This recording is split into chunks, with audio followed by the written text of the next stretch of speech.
Hello and welcome back to ARAH. That is the G.I. Joe Real American Hero Costume Club YouTube channel. So I am your founder and I am your host, Wild Bill. In the last video, we introduced the new section that we are covering, which is Article 4, Offices. So right now, I am going to just dive into it. We're going to discuss um, club founders, co-founders, and club advisors. Okay, so the club founders are just that. They founded this club with the sole purpose of giving a home to Joe costumers. In the beginning, we were AGI Joe only club. We were only Joes. Um, I think we might have included October Guard on that, but since we never had any members, I'm not really sure. Uh, Brain cells getting older, you know. Um, we served as a counterpart to a Cobra only club. Um, since then, both sides, both clubs, they actually rebranded first before we did. Well, we didn't rebrand; we just decided to be all inclusive. They rebranded; they became all inclusive. They were a GI Joe club, so they took everybody, and we eventually followed suit because, well, to be quite honest, I got tired of sending people off to their side when we could have accepted them here. I mean, we only currently have 38 members as of today, which is March 27th, 2024. Uh, we only have 38 members collectively over the past almost 13 years. And a lot of that is because we were so rigid in sticking to being a GI Joe only club that we lost um, potential membership. We gave it to our friends over there, but it was you're welcome. But at any rate, club founders, co-founders, club advisors. Um, the club founder's role is supposed to be completely advisory, right? I had never intended to be like the top dog who runs everything, and I've been doing it for 13 years.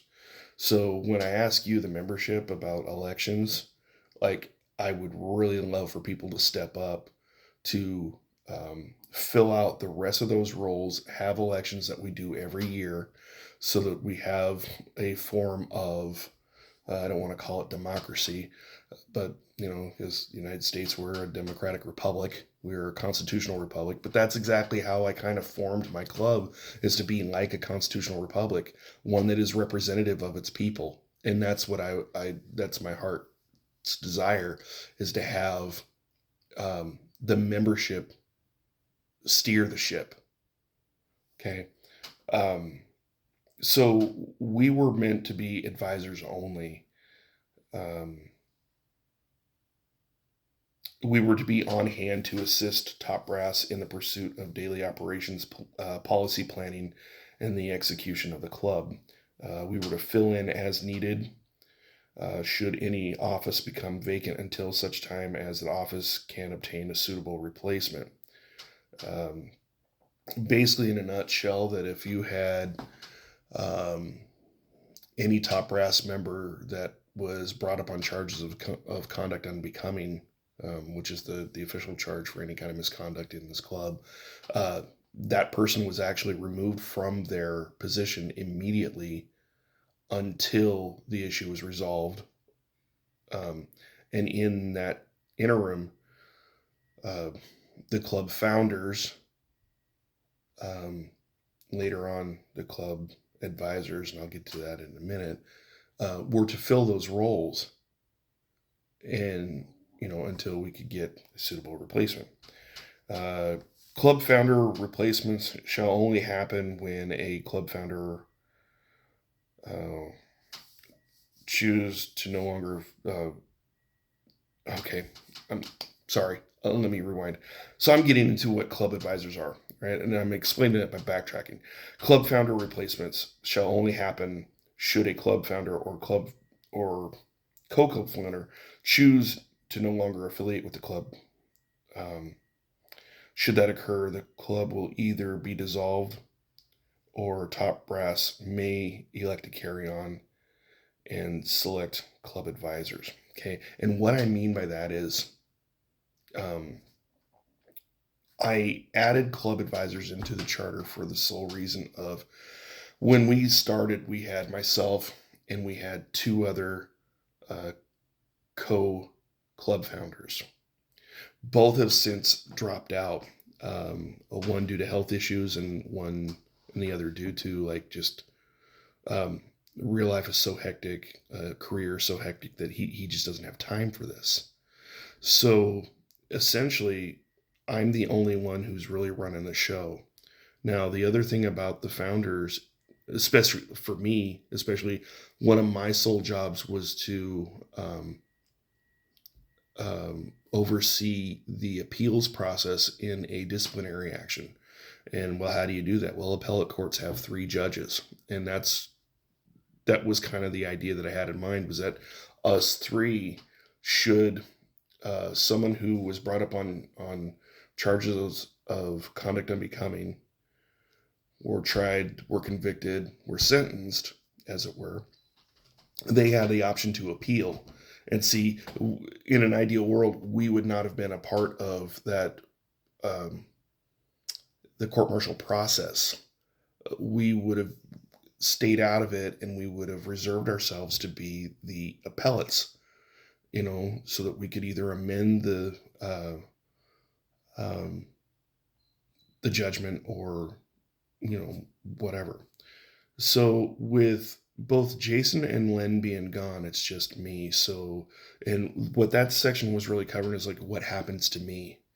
What happens if, heaven forbid, I die? What happens to the club? What happens if I choose to be like, I'm no longer doing this, I'm stepping down?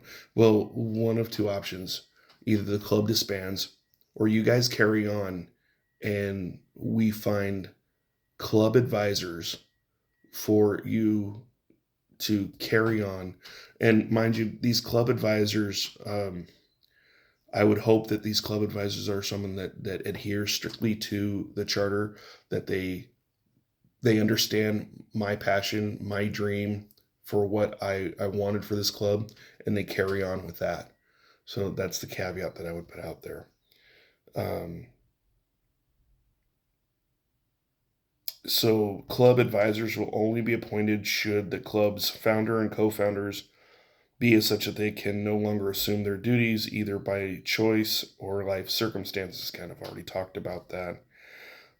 It is crucial for the club to continue to exist that the club either maintain its founders as advisors, or three members are selected to serve as club advisors. The club advisor role is essential for handling court martial appeals and filling in other top brass roles as necessary, just kind of like I already explained. Um, that is, I mean, essentially that's my job. I'm not just the greeter on the Facebook page. I'm not just the encourager, but like, to be honest, I'm not to pat myself on the back, but I am the backbone of this charter. I mean, I wrote it. I mean, I had guidance from Jason. I had the blessing of Len, because he was the founder of the Cobra Club that we affiliated with. Um, and I took 6 weeks to build a charter. Basically, I went through um, the charters of the Rebel Legion, the 501st, the Mandalorian Mercs, Star Wars clubs that I affiliated with or I knew very well. And I took everything that I liked, and that's what became our charter. And everything I didn't like, I left those out. Um, or I added specific things that Lucasfilm told certain clubs that they couldn't have in their charter, that I felt was important. And I'll get to that when the time comes. But so now you understand my role, right? And you got to understand that for nearly 13 years, I've been doing it all. The only exception to that rule is um, Devery. When Devery became our personnel officer, he took a huge load off me by doing all things membership. I'd since given positions to Clyde as information officer, and I had given the sector command first sergeant to Eric because he actually served on the one and only court martial we ever had, and he said that he would take that position if it was still offered to him, which it was, because he was a real world U.S. Army MP, so I trusted his judgment to be an executive in that regard. So yeah, so that is it for the founders, the co-founders, the club advisors. And should we have more club advisors now because the other two co-founders have stepped down? Probably so. Um, but I don't know. I'm still here, so I mean, I guess we'll cross that bridge when we get there. So again, if you have any comments, questions, concerns about what we, the founders, do, drop them in that comment section there. This ran a little long. I apologize. But I thought it was important that you know your founder and what makes him tick and why he does what he does. It's this is a passion for me. This club is a passion for me, and serving you is my passion. So yeah, we'll leave it at that. So Yojo, Cobra, no one is half the battle. Have a good day, and we'll talk to you soon. All right.